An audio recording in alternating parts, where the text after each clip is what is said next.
Hello my dear students, आज के period में हम देखेंगे lesson number 16 EVS 1 water and page number is 77. So let's start the lesson. Can you recall what happens when a spoonful of sugar, sawdust and soil are added to a glass of water? अगर पानी के एक गिलास में हम एक चम्मच sugar डालेंगे यानी शक्कर, सॉडस्ट और सॉइल डालेंगे. सॉडस्ट यानी क्या होता है, जो क्या बोलेंगे, भूसा बोलते हैं ना, लकड़ी का भूसा होता है ना, वो डालना है. तो अगर इन सबको हम मिलाएंगे तो क्या होगा, पानी में शुगर जो है वो पूरी तरह से घुल जाएगा. सॉइल जो है वो घुल जाएगी लेकिन थोड़ी देर के बाद वो सेटल हो जाएंगी. और सॉडस्ट जो है वो तैरता हुआ हमें नजर आएगा. Which are the 3 states of water? पानी के 3 स्टेट. कौन कौन से फॉर्म में पानी रहता है? आपने देखा होगा, पानी एक तो लिक्विड स्टेट में रहता है, दूसरा सॉलिड स्टेट में, जो आइस होता है वो क्या होता है, सॉलिड स्टेट होता है वाटर का, और तीसरा जो है गैसियस स्टेट, यानी अगर पानी की भाप हो जाती है तो वो गैस में कन्वर्ट हो जाता है ना, तो इसलिए वो गैसियस स्टेट में चला जाता है. तो कौन सी कितनी स्टेट है वाटर के? 3 स्टेट्स हैं, solid, liquid and gaseous. What is done to make drinking water clean and safe? पानी, पीने का जो पानी है उसको क्लीन और सेफ बनाने के लिए, यानी पीने लायक बनाने के लिए क्या क्या किया जाता है? हम उसे पहली बात तो उबालते हैं या फिल्टर करके पीते हैं, या तो फिर एलम जो होता है ना, एलम यानी क्या होता है, फिटकरी, पता है ना आपको फिटकरी, तो फिटकरी डाल के भी उसको थोड़ा शुद्ध किया जाता है या प्योर बनाया जाता है. और फिटकरी डालने से क्या होता है, पानी में जो भी गंदगी होंगी वो सेटल हो जाती है और ऊपर का पानी जो है वो प्योर बन जाता है. तो ये सारे उपाय हम घर में करते हैं. Pollution of water. While it is raining, collect some of the rain water directly in a clean container placed in the open. आपको क्या करना है कि 2 कंटेनर लेने हैं. 2 आप बकेट ले सकते हो या कुछ बर्तन भी ले सकते हो, कोई भी.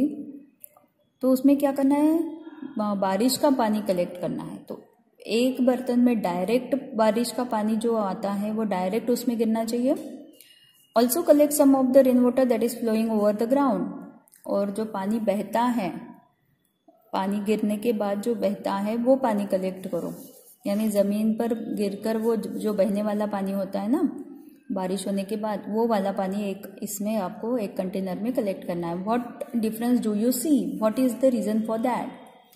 इन दोनों पानी में आपको क्या फ़र्क नज़र आता है?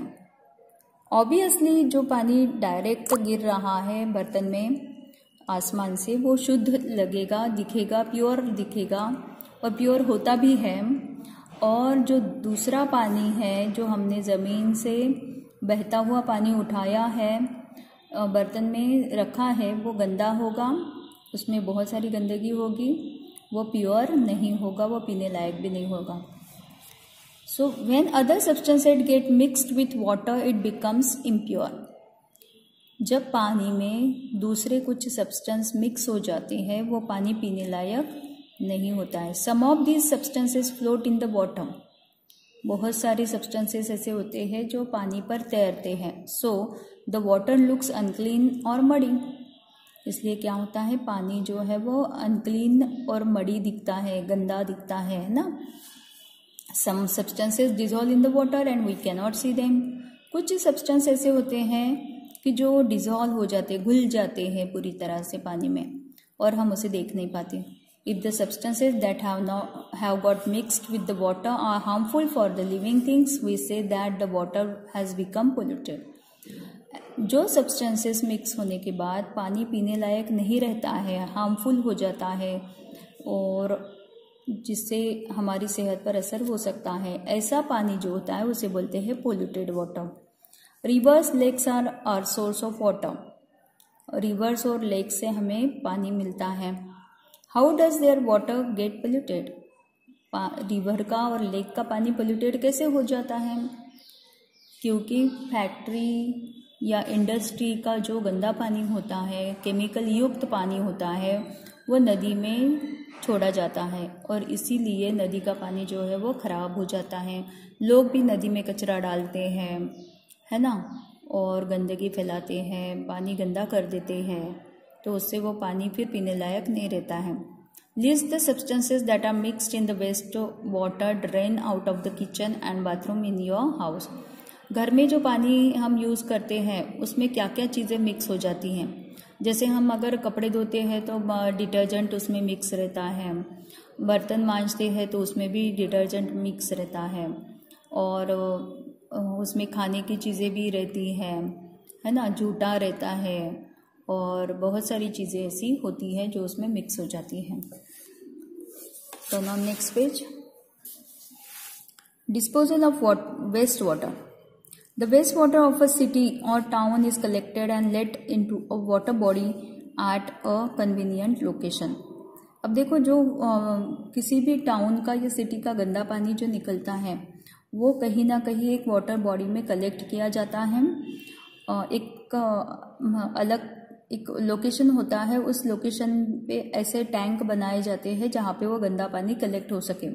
The waste water from residential buildings as well as from factories and industries contains many kinds of impurities.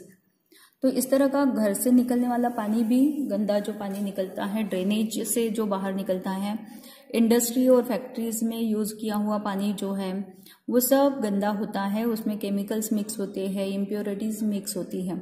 Some of this dissolve in the water while some do not. कुछ इसमें मिक्स हो जाते हैं और कुछ नहीं होते हैं, कुछ तैरते रहते हैं। Sewage water can carry micro organisms that spread diseases. और ये जो पानी होता है गंदा, उसमें माइक्रो ऑर्गेनिजम्स स्प्रेड होते हैं और उसके कारण डिसीजेस भी फैलते हैं। Waste water from industries is more likely to contain poisonous substances. Industries से निकलने वाला जो पानी होता है उसमें बहुत सारे पॉइजनस सब्सटेंस होते हैं, केमिकल्स होते हैं। If all this wastewater is let into water bodies as it is, the water bodies become polluted and that is dangerous. अगर ऐसा गंदा पानी, पोल्यूटेड वाटर अगर किसी भी वाटर बॉडी में जाता है तो वो पूरा पानी जो है वो खराब हो जाता है, पोल्यूटेड हो जाता है। सच water can not be use for drinking और फॉर एनी अदर पर्पसेस। और इस तरह का गंदा पानी जो है वो किसी भी तरह से हम यूज़ नहीं कर सकते हैं क्योंकि वो हार्मफुल होता है। That is why it is compulsory for factory owners to treat the water before letting it out.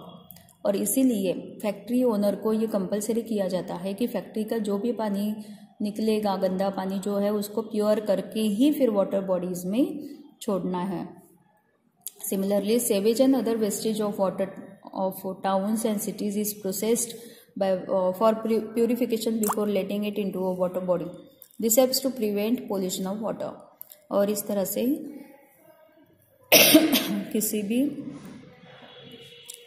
Savage में और कोई भी वेस्ट वाटर जो है टाउन का या सिटी का, वो प्रोसेस किया जाता है, उसके ऊपर प्रोसेस होती है, उसको प्योरीफाई किया जाता है और फिर उसे वाटर बॉडी में छोड़ा जाता है, जिसके कारण पोल्यूशन नहीं होता।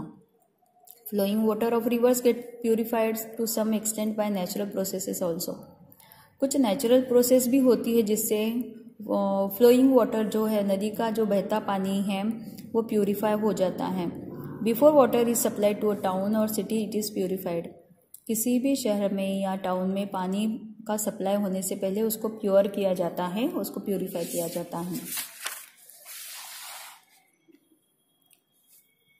So, if large quantities of impurities get mixed with river water, the natural process of purification cannot keep pace.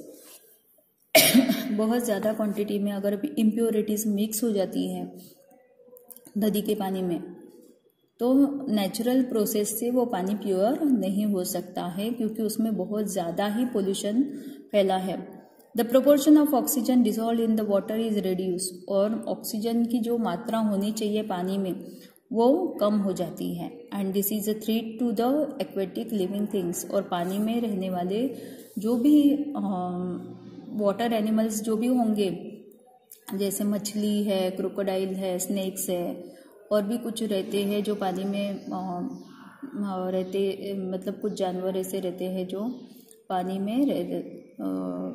में ही उनका मतलब क्या बोलेंगे, टेरिटरी होता है, उनका घर वहीं पे होता है। तो ऐसे जो एनिमल्स होते हैं उनको तकलीफ हो सकती है, ऐसे गंदे पानी से, पोल्यूटेड वाटर से उनको तकलीफ होती है, तो वो मर भी सकते हैं, है ना। तो ये हो गया यहाँ तक हमारा आज का पार्ट 1 इस लेसन का। ओके, नेक्स्ट पार्ट जो है मैं अगले पीरियड में आपको समझा दूंगी। Okay, thank you, have a nice day, bye.